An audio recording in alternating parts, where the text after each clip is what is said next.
I'm a storyteller, and I would like to tell you a few personal stories about what I like to call the danger of the single story. I grew up on a university campus in eastern Nigeria. My mother says that I started reading at the age of 2, although I think 4 is probably close to the truth.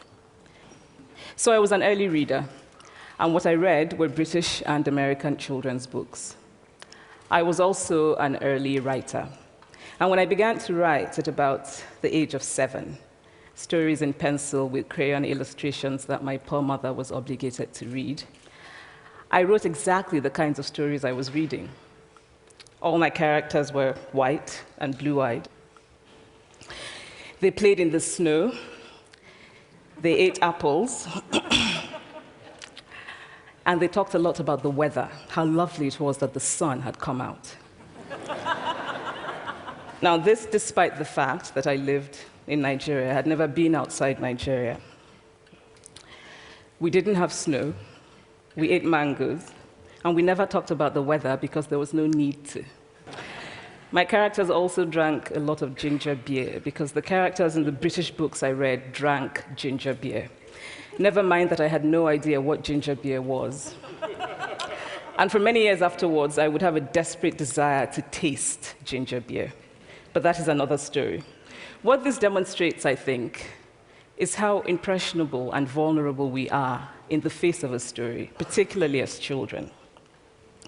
Because all I had read were books in which characters were foreign, I had become convinced that books, by their very nature, had to have foreigners in them and had to be about things with which I could not personally identify.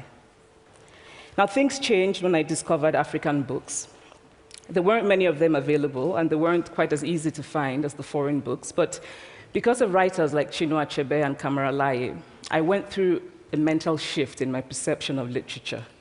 I realized that people like me, girls with skin the color of chocolate, whose kinky hair could not form ponytails, could also exist in literature.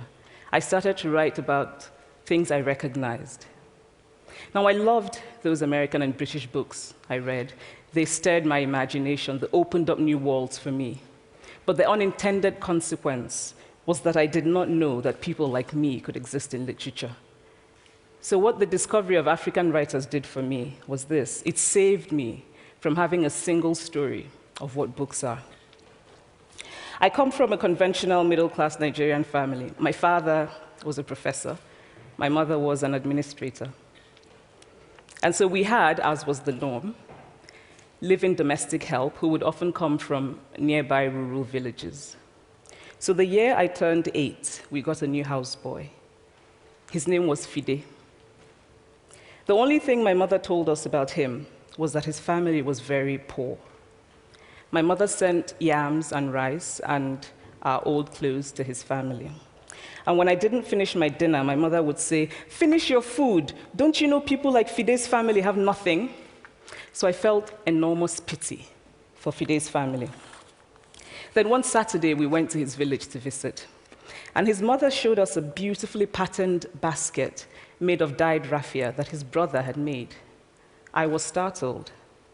It had not occurred to me that anybody in his family could actually make something. All I had heard about them was how poor they were, so that it had become impossible for me to see them as anything else but poor.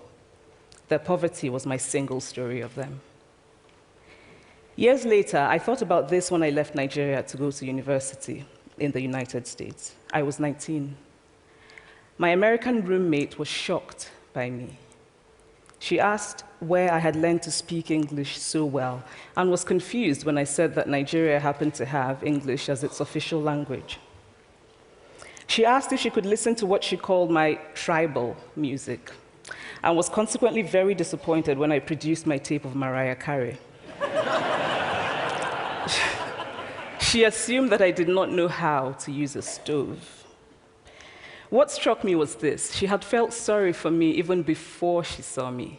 Her default position toward me, as an African, was a kind of patronizing, well-meaning pity. My roommate had a single story of Africa, a single story of catastrophe. In this single story, there was no possibility of Africans being similar to her in any way, no possibility of feelings more complex than pity, no possibility of a connection as human equals. I must say that before I went to the US, I didn't consciously identify as African.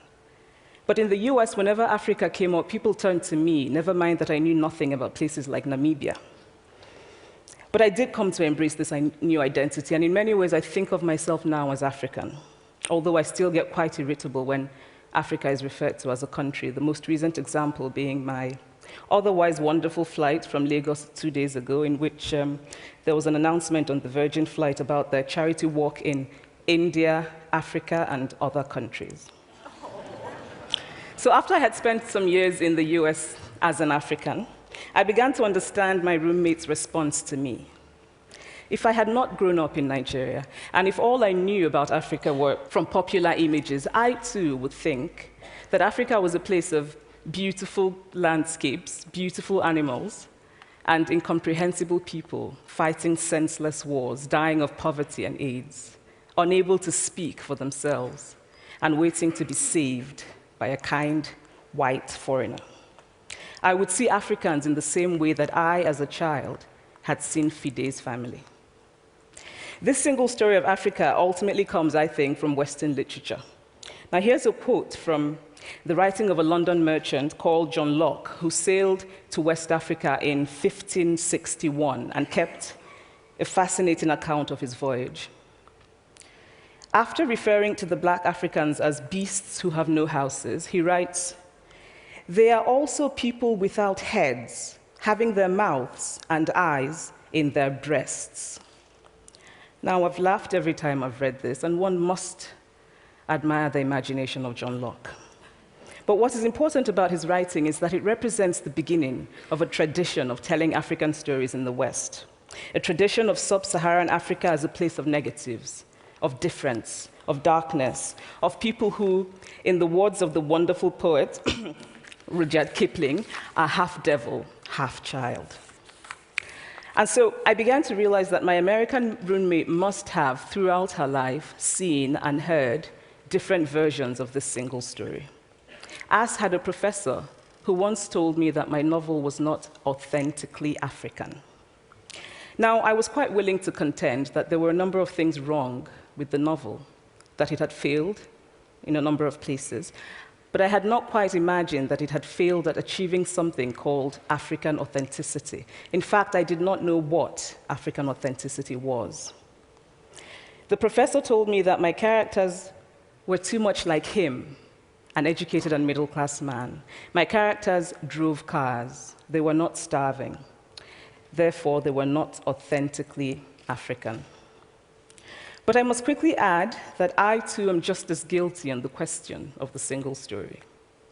A few years ago, I visited Mexico from the US. The political climate in the US at the time was tense, and there were debates going on about immigration. And, as often happens in America, immigration became synonymous with Mexicans. There were endless stories of Mexicans as people who were fleecing the healthcare system, sneaking across the border, being arrested at the border, that sort of thing.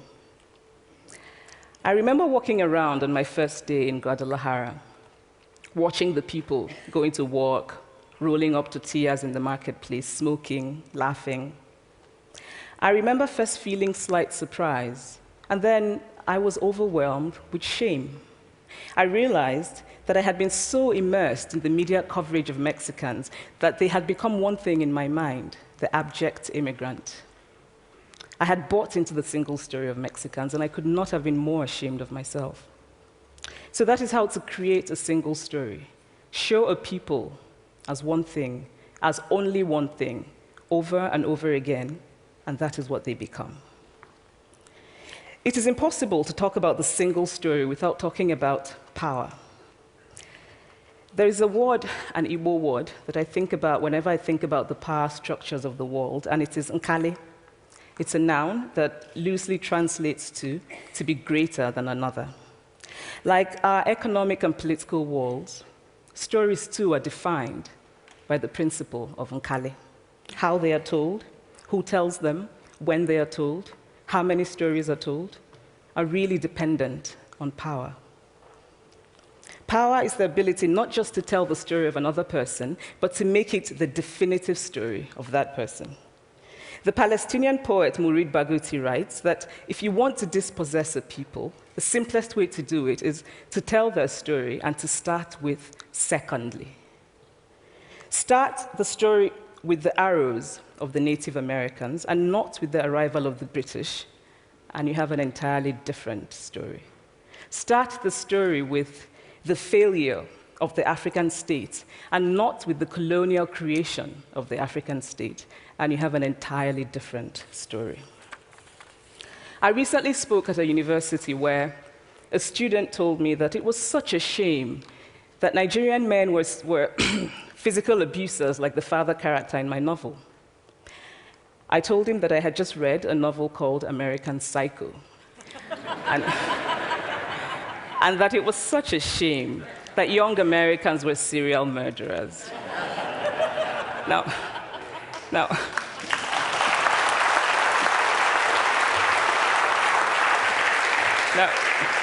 obviously, I said this in a fit of mild irritation, but it would never have occurred to me to think that just because I had read a novel in which a character was a serial killer, that he was somehow representative of all Americans.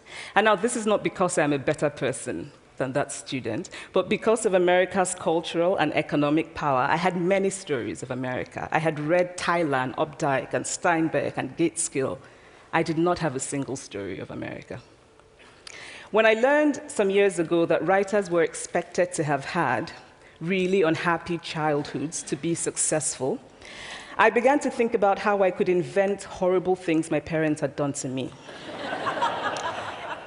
But the truth is that I had a very happy childhood, full of laughter and love, in a very close-knit family. But I also had grandfathers who died in refugee camps. My cousin, Polly, died because he could not get adequate health care. One of my closest friends, Ukoloma, died in a plane crash because our fire trucks did not have water. I grew up under repressive military governments that devalued education so that sometimes my parents were not paid their salaries. And so as a child, I saw jam disappear from the breakfast table. Then margarine disappeared. Then bread became too expensive. Then milk became rationed. And most of all, a kind of normalized political fear invaded our lives. All of these stories make me who I am. But to insist on only these negative stories is to flatten my experience and to overlook the many other stories that formed me. The single story creates stereotypes, and the problem with stereotypes is not that they are untrue, but that they are incomplete. They make one story become the only story. Of course, Africa is a continent full of catastrophes, the immense ones, such as the horrific rapes in Congo, and depressing ones, such as the fact that 5,000 people apply for one job vacancy in Nigeria. But there are other stories that are not about catastrophe, and it is very important, it is just as important to talk about them. I've always felt that it is impossible to engage properly with a place or a person without engaging with all of the stories of that place and that person. The consequence of the single story is this: it robs people of dignity. It makes our recognition of our equal humanity difficult. It emphasizes how we are different rather than how we are similar. So what if before my Mexican trip, I had followed the immigration debate from both sides, the US and the Mexican? What if my mother had told us that Fide's family was poor and hardworking? What if we had an African television network that broadcast diverse African stories all over the world, what the Nigerian writer Chinua Achebe calls a balance of stories? What if my roommate knew about my Nigerian publisher, Mukhtar Bakare, a remarkable man who left his job in a bank to follow his dream and start a publishing house? Now, the conventional wisdom was that Nigerians don't read literature. He disagreed. He felt that people who could read would read if you made literature affordable and available to them. Shortly after he published my first novel, I went to a TV station in Lagos to do an interview. And a woman who worked there as a messenger came up to me and said, "I really liked your novel. I didn't like the ending. Now you must write a sequel, and this is what will happen." And she went on to tell me what to write in the sequel. Now, I was not only charmed, I was very moved. Here was a woman, part of the ordinary masses of Nigerians who were not supposed to be readers. She had not only read the book, but she had taken ownership of it and felt justified in telling me what to write in the sequel. Now, what if my roommate knew about my friend, Fumi Yonda, a fearless woman who hosts a TV show in Lagos and is determined to tell the stories that we prefer to forget? What if my roommate knew about the heart procedure that was performed in the Lagos hospital last week? What if my roommate knew about contemporary Nigerian music, talented people singing in English and Pidgin and Igbo and Yoruba and Ijo, mixing influences from Jay-Z to Fela to Bob Marley to their grandfathers? What if my roommate knew about the female lawyer who recently went to court in Nigeria to challenge a ridiculous law that required women to get their husband's consent before renewing their passports? What if my roommate knew about Nollywood, full of innovative people making films despite great technical odds? Films so popular that they really are the best example of Nigerians consuming what they produce. What if my roommate knew about my wonderfully ambitious hair braider who has just started her own business selling hair extensions? Or about the millions of other Nigerians who start businesses and sometimes fail, but continue to nurse ambition? Every time I am home, I'm confronted with the usual sources of irritation for most Nigerians: our failed infrastructure, our failed government, but also by the incredible resilience of people who thrive despite the government rather than because of it. I teach writing workshops in Lagos every summer, and it is amazing to me how many people apply, how many people are eager to write, to tell stories. My Nigerian publisher and I have just started a nonprofit called Farafina Trust, and we have big dreams of building libraries and refurbishing libraries that already exist and providing books for state schools that don't have anything in their libraries, and also of organizing lots and lots of workshops on reading and writing for all the people who are eager to tell our many stories. Stories matter. Many stories matter.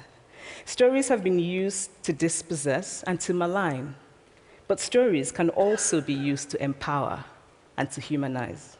Stories can break the dignity of a people, but stories can also repair that broken dignity. The American writer Alice Walker wrote this about her southern relatives who had moved to the north, and she introduced them to a book about the southern life that they had left behind.